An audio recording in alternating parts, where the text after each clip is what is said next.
Good morning, welcome to Peace United Church of Christ, where no matter who you are or where you are on life's journey, you are welcome here. Now, our opening words require your input, as we sometimes do, so when I raise my hand like this, I will invite you to say, open our hearts and minds, and that shouldn't be hard for us to say because we talk about that a lot, so let's give that a try. Open our hearts and minds. Excellent, very good. Here we are. We have answered your call. We have come with questions, with hopes and dreams. Open our hearts and minds. Like those who have come before us, we yearn for some good news. Open our hearts and minds. May it be so. The people of Israel settled in Egypt under Joseph's leadership. Pharaoh looked upon Joseph with favor, but after Joseph died, things began to fall apart. Hear these words from the first chapter of Exodus, verses 8 through 14, and the third chapter of Exodus, verses 7 through the first part of verse 8. A new king arose over Egypt who did not know Joseph. He said to his people, "Look, the Israelite people are more numerous and more powerful than we. Come, let us deal shrewdly with them, or they will increase, and in the event of war, join our enemies and fight against us and escape from the land." Therefore, they set taskmasters over them to oppress them with forced labor. They built supply cities, Pithom and Ramses, for Pharaoh. But the more they were oppressed, the more they multiplied and spread, so that the Egyptians came to dread the Israelites.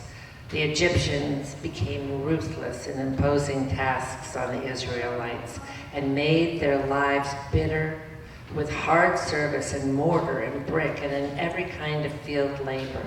They were ruthless in all the tasks that they imposed on them. And then the Holy One said, "I have observed the misery of my people who are in Egypt. I have heard their cry on account of their taskmasters. Indeed, I know their sufferings, and I have come down to deliver them from the Egyptians."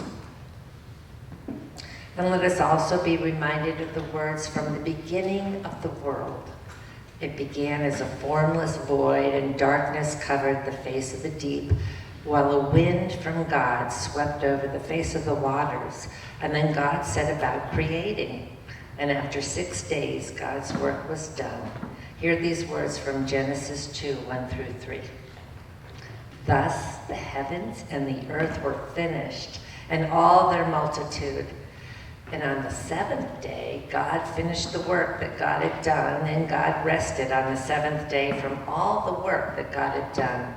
So God blessed the seventh day and hallowed it, because on it God rested from all the work that God had done in creation. For the wisdom contained in these holy words, we give thanks. Amen.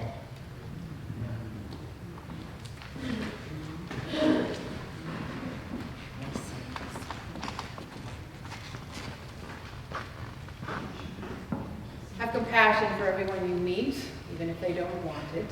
It seems conceit, bad manners, or cynicism is always a sign of things no ears have heard, no eyes have seen. You don't know what wars are going on down where the spirit meets the bone. Ring the bells that still can ring. Forget your perfect offering. There is a crack in everything. That's how the light gets in. Chaos. The world began in chaos. And God stepped in. We know the first story of creation, don't we? God went about setting things up, separated the land and water, designated sun and moon, and then God created all kinds of plant life and creatures, including human beings. And when God was done, God rested. On the seventh day, God rested and made that day hallowed, made it holy. Sabbath. We were not made for it. It was made for us, That's important for us to remember. It was made for humanity to take a breath, to stop for a time, rest our bodies, rest our minds, rest our souls, to step out of the chaos of the world and rest. And the chaos of the world is exceptionally well described in the Exodus story this morning. Build, build, build, work the fields non-stop. The text tells us Pharaoh's people were ruthless in their imposition of tasks forced upon the Israelites. They were doing it to oppress them.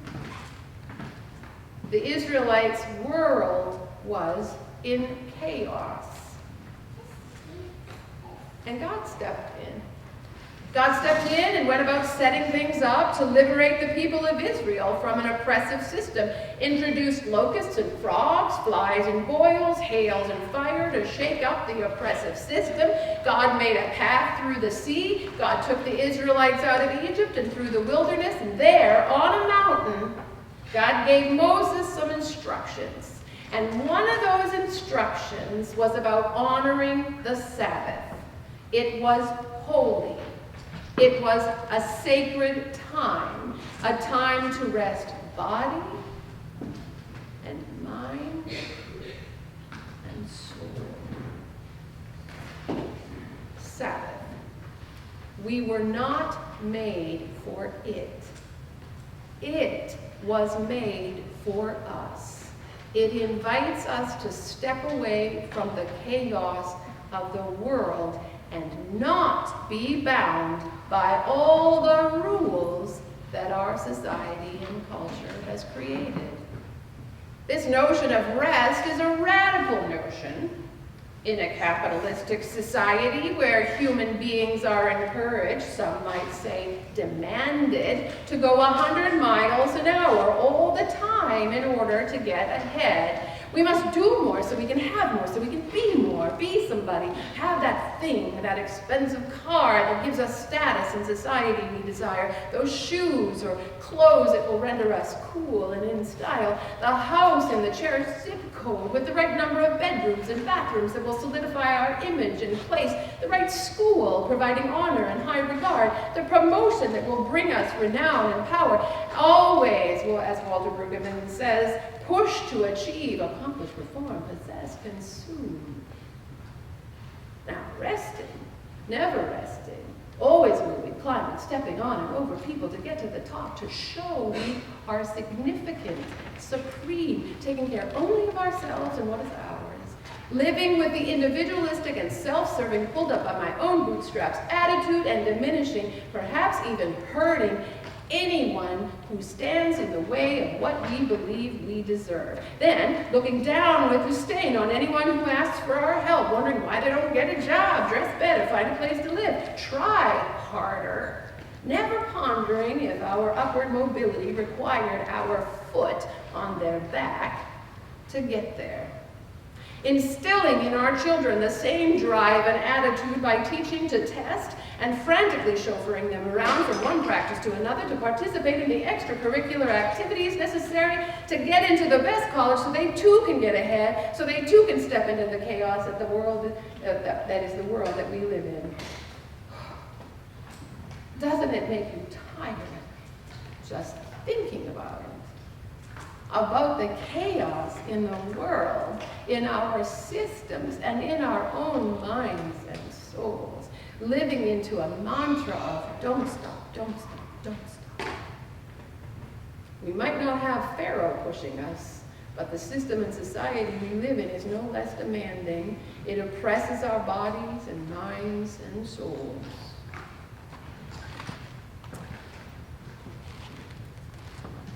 I bought a pot like this a few weeks ago. I actually forgot my pot at home, so thank God Judy and Scott have one, just exactly like mine, except mine is red. But I got this a few weeks ago. It's called a mocha pot. It makes espresso on my stovetop, and along with some milk heated on that same stovetop, makes cafe con leche, the drink I fell in love with in Spain when I was walking the Camino. Why did I purchase it? Well, when I was in Spain, now almost a year ago, can you believe that? I would get up in the mornings and get to it. I'd pack up my few belongings, grab my walking poles, and start walking. I walked with purpose. I stopped only when I absolutely needed to. I had a destination to reach. Now, that destination was actually 500 miles away, right? But I had a destination to reach. I watched others as others stopped, some quite frequently, and wondered however they thought they were going to get there. Where, you ask? Well, I actually don't know. I just thought they should not stop so often. Until one day, Lars began to walk with me. Lars was from Sweden. He too had a plan and a destination in mind. He stopped every chance he got to have a cafe con leche and a chat with whomever was sitting at the little outdoor cafes scattered along the Camino. Since I was walking with him, I stopped too. I didn't want to seem rude, and since he walked faster than I did, and it took a lot more for me to keep up with him, I needed a rest. We stopped at every cafe. Every cafe. At first I felt panicked. Was I going to get to the destination I had set for myself that day? Would I be late? What? Be late? For what? What was I thinking? I had a room already booked, because I'm a little bit organized. I had the whole day to get where I needed to go. What was the hurry, I finally asked myself. I was on sabbatical, after all. And doesn't that sound a lot like Sabbath?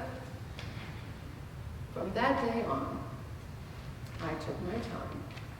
I stopped frequently, not as frequently as Lars, but I stopped frequently just to look around at the beauty I was walking through. I stopped whenever I felt like it. I felt liberated. I realized that I was still caught up in the chaos of the world that pushes us to achieve, accomplish, perform, possess, consume. I was still living into the societal mantra of don't stop. Don't stop. Don't stop. Even on sabbatical. Cafe con leche saved me. On October 1st, I remember that day because I wrote about it in my Camino journal. That's the kind of stuff I wrote about in my Camino journal, where I stopped for coffee, what the bathrooms were like, all that kind of really important stuff. Not really about what I was thinking or feeling, but that's what I wrote about. Anyway, I remember the day because I wrote it down. I had walked about 10 kilometers. The sun had risen. The air was brisk. And there it was, a little cafe with Andre Bocelli's voice spilling out of it into the fresh air. A cafe con leche and a chocolate croissant were just waiting for me. I stopped. Life was good in that moment. A few months ago, I realized the don't stop mantra was beginning to take hold once again. And I'm just actually I wrote that down. And I confessed to my husband earlier this morning. He said, how long do you think it took before you actually got back into the don't stop mantra? And I said, almost immediately. So I'm going to revise what I wrote. I'm going to say several months ago. I realized the don't stop mantra was beginning to take hold once again. And I remembered the cafe with Andre Bocelli and the opportunity to rest for a minute and take in the beauty of the world around me.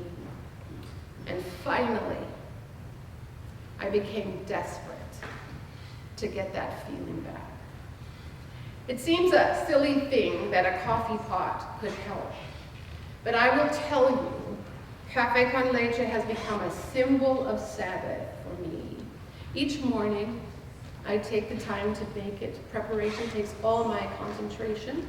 Don't want the milk to scald on the stovetop. When it is finally prepared, I go outside with my steaming cup of coffee to sit on the back steps, to be. To just be.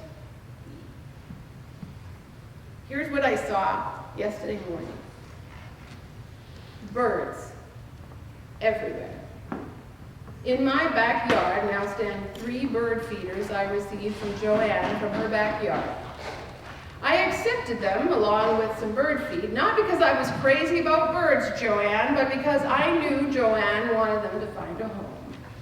So being the kind and compassionate pastoral figure, I said, I will take those bird feeders, and wondered what I was going to do. Several bags of bird feed later, those bird feeders have found a home with me. It's quite amazing to watch the antics of these creatures. They perch on the sunflowers that were planted by nature, if you know what I mean. They perch on the flowers that are in full bloom, reaching for the sun as it rises. The sunflowers sway with the breeze. It also moves my wind chimes, creating beautiful music. There are 3 squirrels that have found a safe place to play in the little fenced-in garden, safe from my dogs. They scamper up and down the big tree that sits in the middle of the garden. They race on the ground, zigzagging through the sunflowers, hoping to catch the feed the birds have dropped before they get planted in my soil. Over the top of the fence that cuts through the middle of my backyard, I see a black cat. It is stretching and enjoying the sunrise too. Zen, my German shepherd, is going crazy, barking at the intruder. The cat, knowing he is safe, and because he is a cat, looks at Zen, turns his tail, and walks off slowly. And Zen looks back to the steps and sits beside me, watching the world.